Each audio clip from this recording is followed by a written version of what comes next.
South Korea के सदर जो खातून हैं उनके खिलाफ इल्ज़ामात हैं और लाखों लोगों के जलूस बिल्कुल दारुल हुकूमत सियोल में निकले हैं। मलेशिया में वज़ीर आज़म के खिलाफ करप्शन के इल्ज़ामात हैं, वहाँ भी लाखों लोग निकले हैं। पाकिस्तान का मौसम है या पाकिस्तान का कुछ जगराफिया ऐसा है, यहाँ पे 50 आदमी भी नहीं निकले। बातें हो रही हैं, टीवी चैनल्स पे हो रही हैं, मीडिया में हो रही हैं, सुप्रीम कोर्ट में हो रही हैं। अगर जज साहिबान के रिमार्क्स भी इतने सख्त ना होते, शायद बहुत सारी गर्मी इस केस में से निकल चुकी होती। यहाँ पे जो पीटीआई ने आखिरी मार्का जो बर्पा करने की कोशिश की थी इस्लामाबाद में, उसके अलावा आपको वो सारे जो सिविल सोसाइटी वाले, वो जो लिबरल लोग, वो जो मोमबत्तियां लेके कभी वाघा बॉर्डर पहुंचे होते हैं, कभी लिबर्टी चौक पे, वो किसी न किसी के, उनकी तरफ से कोई आवाज़, कोई ऐसी चीज़ कोई नहीं आई। इसका मतलब ये कि मुल्की मंजरनामे पर पनामा लीग से कोई फर्क नहीं पड़ता। नहीं, मैं फिर देखिए ना, मैं तो दूसरा है कि उसका फर्क जरूर पड़ेगा। पीपल्स पार्टी के खिलाफ भी जब वो रेंटल और फलाना कोई जुलूस तो नहीं निकले थे, कोई हंगामा बर्पा नहीं हुआ था। उससे पहले 93 में जब प्राइम मिनिस्टर बनी थी बेनज़ीर भुट्टो, तो नवाज शरीफ ने वही हरबे इस्तेमाल किए थे कम पैमाने पे जो इमरान खान अब कर रहे हैं, ट्रेन मार्च, लॉन्ग मार्च, फलाना मार्च। उससे कोई उनसे ट्रेन भी नहीं भरती थी। ये तो कम से कम जलसे जब करते हैं तो 48 घंटे में एक मैदान भर जाता है, पर नून लीग ऐसे नहीं कर सकी। लेकिन उसका फिर बाद में और सब मेरा वो आर्ग्यूमेंट, मेरा वो डायलॉग जो दही वोटर से चल रहा है, मैं आपको कुछ अरसे से बता रहा हूँ। वो पहला तो वो ये था कि कपलाते होया है लेकिन बढ़ना कुछ नहीं। अब मैं उसको आगे लेके बढ़ा हूँ कि भाई तुम लोग सब वोट देते हो और तुम ही इलेक्शन में जितवाते हो उनको, उनका आगे से जवाब मिलता है, ऐ तो साड़ी मजबूरी है, ऑप्शन भी नहीं ना, यह साड़ी मजबूरी है। आप लोग कहते हैं, वो कहते हैं आप लोग तो रहते हैं शहरों में, यहाँ फिर भी किसी किस्म का वो कानून का आपको थाना SHO का रोब और कुछ नजर आता है। आप 50 मील 100 मील दूर चले जाएं तो हमारा मुहाफिज जो है वहां तो जंगल है, वहाँ रूल, वहाँ कानून कुछ नहीं, कानून जंगल का है। हाँ। हमें जिसने तहफ़्फ़ुज़ फराहम करना है हमारे घराने को, हमारे बच्चों को, वो MNA और MPA ने करना है। जो MNA और MPA वो करेगा, हमारी मजबूरी है, हम उसको वोट देंगे। ठीक, तो वो 190 MNA देखिए, वहाँ वो समझते हैं कि जो क्रेडिबल लोग हैं हर एक को वोट नहीं देते, किसी की डिग्रीज पे, किसी की अच्छाई पे, किसी के पारसा होने पे वो वोट नहीं मिलते। वो देखते हैं कि हाँ भाई ये एक इलेक्टेबल है, जीत सकता है, नहीं जीत सकता, इसका घराना है, इसका डेरा है, कोई गाड़ी शाड़ी है या नहीं। सवाल वहीं पर खड़ा है मुसम्मिम के तैयारे के हादसे की वजूहात क्या हैं। बहुत डिबेट हो चुकी है कल से अब तक। अयाज साहब, अब तक तो यही पता चला है कि ये 2 बार पहले भी ख़राब हो चुका है, इसके एक इंजन में पहले भी आग लग चुकी थी, तो क्लियरेंस कैसे मिल गई इस जहाज़ को? सब पता नहीं कैसे क्लियरेंस मिली, पता नहीं ये PIA के हालात कैसे जो हैं ये चलते हैं। एक जैसे कल भी हम कह रहे थे, मैं कह रहा था कि एक तो हम कहते हैं कि हाँ जी जो बस वक्त मुकर्रर हो उससे आप नहीं कर सकते, लेकिन जो हालात हमारे एयरलाइन के होने चाहिए वो ऐसे नहीं हैं। PIA के जो चेयरमैन हैं उन्होंने कह दिया फ़नी ख़राबी कोई नहीं थी। उन्होंने कहा इंसानी एरर भी कोई नहीं है और फ़नी ख़राबी भी कोई नहीं है, ये दोनों चीज़ें नहीं हैं। वो मतलब उन्होंने बैठ के उन्होंने अपनी पूरी इंक्वायरी जो है वो अपनी वो कर ली है और अपने नतीजे पे वो पहुंच चुके हैं। अब देखिए सर ये कहीं अमेरिका में नहीं होता, कहीं नहीं होता। बड़े से बड़ा हादसा हो जो कहते हैं जी हम वो देखेंगे, इंक्वायरी का इंतज़ार करेंगे, राय जनी फिर की जाती है। यहाँ पे वो पहले ही एक अच्छा सब PIA से बालातर, PIA से बाहर निकल आए। PIA में 47 जाने जहाँ बाग हुई। मैं सिर्फ पिछले 5, 6, 7, 8 हफ्तों के हादसात आपके सामने रख रहा हूँ। आपको याद है गदानी में वो जहाज़ जल गया, वहाँ पे 25 जाने जहाँ बहक हुई थी नवंबर 2016 में। इससे पहले आपको याद होगा लांडी में 2 ट्रेनें आपस में टकरा गई थी, 22 जाने वहाँ पे ज़ाया हुई। रीजेंट प्लाजा में आग लग गई थी, 12 जाने। ये सिर्फ पिछले 5-6 हफ्ते की कहानी है। इतने सारे एक्सीडेंट्स हैं, इतने सारे लोग मर रहे हैं। होता ये है जैसे आपने कहा कि जब दुनिया के बेहतर ममालिक में मैं कहूँ कि ऐसा कोई हादसा हो तो कोई ना कोई रिज़ाइन करता है, कोई ना कोई अपनी जिम्मेवारी एक्सेप्ट करता है। पहली चीज़ है मुस्ताफ़ी होता है, फिर उसकी एक इंडिपेंडेंट, एक आज़ादाना तहकीक होती है ताकि दोबारा से वो गलती ना हो सके। हमारे यहाँ ना तो कोई मुस्ताफ़ी होता, ये जितने एक्सीडेंट्स हो गए इनकी ना कभी तहकीक होगी, अगर तहकीक होगी तो उसकी कोई रिपोर्ट सामने नहीं आएगी।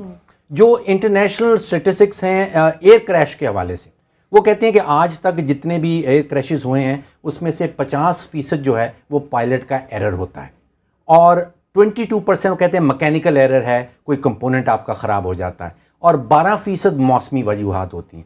अब यहाँ पे हमारे जो चेयरमैन है पीआईए के, उन्होंने कहा कि ये पायलट की कहीं गलती नहीं थी, 50% वो भी ख़त्म हो गया। इन्होंने कहा हमारे मैकेनिकल भी कहीं गलती नहीं हुई, उन्होंने 22% वो भी खत्म हो गया। किस बुनियाद पे किया कि पायलट की नहीं थी या मैकेनिकल फेलियर नहीं था, जो भी वक्त मुकर्रर करने की एक बात कर दी बस, और उन्होंने किस बुनियाद पे किया है? अब जिम्मेवारी किसकी बनती है, जिम्मेदार कौन है सारे खेल में? इतने सारे एक्सीडेंट्स हो गए, इतनी सारी पाकिस्तानी जानें ज़ाया हो गई। अच्छा, अजीब बात आप देखिए कि एक BMW का, जिसका भी अदालत में भी जिक्र होता रहा, वो 1 करोड़ और 96 लाख की बिकी। एक तैयारा पीआईए का, ये मुसद्दिका रिपोर्ट्स हैं कि वो तैयारा नीलाम किया गया है, गैर मुसद्दिका रिपोर्ट ये है कि वो 57 लाख का बिका है। कौन सा तैयारा? एक एयरबस का तैयारा है जो ये रिटायर कर रहे थे, उसकी बाकायदा तौर पे इन्होंने ऑक्शंस के नोटिस भेजे थे, नोटिस छपे थे अखबारात में, और एक वो बिक गया है। और कहाँ ये जा रहा है, एटलीस्ट 3 सोर्सेज ये कह रहे हैं कि वो 57 लाख रुपीज़ का बचा है, बिका है। जहाँ पे गाड़ी बिकती है 1 करोड़ 96 लाख की, और यहाँ पे तैयारा बिकता है 57 लाख। सर ये पीआईए का तैयारा बिका ये है? पीआईए का तैयारा बिका है। तो 57 लाख में अगर जहाज़ आपको मिलता है, वो तो अगर लोगों को पता हो तो बहुत सारे हों जो कतार में खड़े हो जाएं कि हमें आप 57 लाख में आप। अच्छा सर, मैं आपकी उस बात को लिंक करूंगी यहाँ पे। आपने तर्ज हुक्मरानी की बात की थी कि डिस्ट्रैक्ट तो नहीं हो रही हमारी तर्ज हुक्मरानी नवाज शरीफ और उनके 3.5 साल हो गए, ये जितने हादसात और जितनी अमवात गिनवाई हैं, मतलब कहाँ आपने, आपके जो safety inquiry safety investigation board था वो आपके पास नहीं है। डॉक्टर साहब ने बताया था कि इंस्पेक्टर उनके पास, सिविल एविएशन के पास, वो शायद एक है। आपके बिल जो है वो 2 साल से पेंडिंग में पड़े हुए हैं। किस चीज़ पे फोकस हो रहा है, कहाँ से तक कौन सी हुक्मरानी की जा रही है अवाम के लिए? हुक्मरानी ये जो है मिसाली जो है नॉर्मल हालात में भी नहीं होती, उसमें भी आप अगर चार्जशीट बनाएं तो बहुत लंबी हो जाती है। लेकिन मैं फिर कहूँगा, जब ऐसे अब मैं ये इस पनामा गेट को इस जहाज़ के हादसे से मैं जोड़ नहीं रहा, पर वो जो है कि जुड़ता है एक हवाले से, तो करप्शन और नाअहलियत ये आपस में जुड़े हुए हैं। अगर आपने करप्शन करनी है तो आप किसी अहल पर्सन को, किसी अहल को ऑफिसर नहीं बनाना चाहेंगे। देखिए ना, पीआईए, आप इस हादसे को एक तरफ रखिए, पीआईए के हालात जो हैं, हम सब कहते उसके बारे में इत्तफाक राय है कि जिस तरीके से एयरलाइन चलनी चाहिए, जिस तरीके से इसे चलाना चाहिए, ऐसे नहीं हो रहा। उसमें हुक्मरानी का बिल्कुल एक अंसर जो है मौजूद है। आपको जो कुछ करना चाहिए, आपको जिस तरीके से उसका एक हेड, उसका जो चलाता है, चेयरमैन है, जो करना चाहिए आप नहीं करते। उसमें आपकी और चीज़ें आ जाती हैं, कुर्बत क्या है, फलाना क्या है, वो कौन से लेबनानी सियासतदान का पायलट था और वो लेबनानी सियासतदान हमारे काम कितना आया, तो इसलिए आप उसको पूरा सिविल एविएशन का इंचार्ज बना दें। और तो कोई क्वालिफिकेशन, तो वफादारी और अहलियत का कोई रोल नहीं है, यहाँ वफादारी का रोल है सब। तो यहाँ पे तो यही हो रहा है ना। जब वो जो साहब जिनका हम जिक्र इशारा कर रहे हैं, उनको किस बिना पे चुना गया था? कोई देखा गया था कि इन्होंने एयरलाइन फलानी चलाई है? वो एक लेबनानी सियासतदान जो बड़े मशहूर हैं, उनके ज़ाती जहाज़ के पायलट थे। जब पीआईए और इनके क्रैशेस के हवाले से एक बहुत बड़ी बात यह है कि स्ट्रक्चरली अयाज साहब यहाँ पे इन्वेस्टिगेशन नहीं हो सकती। यहाँ पे जो इन्वेस्टिगेशन इदारा है वो सिविल एविएशन अथॉरिटी के तहत आता है।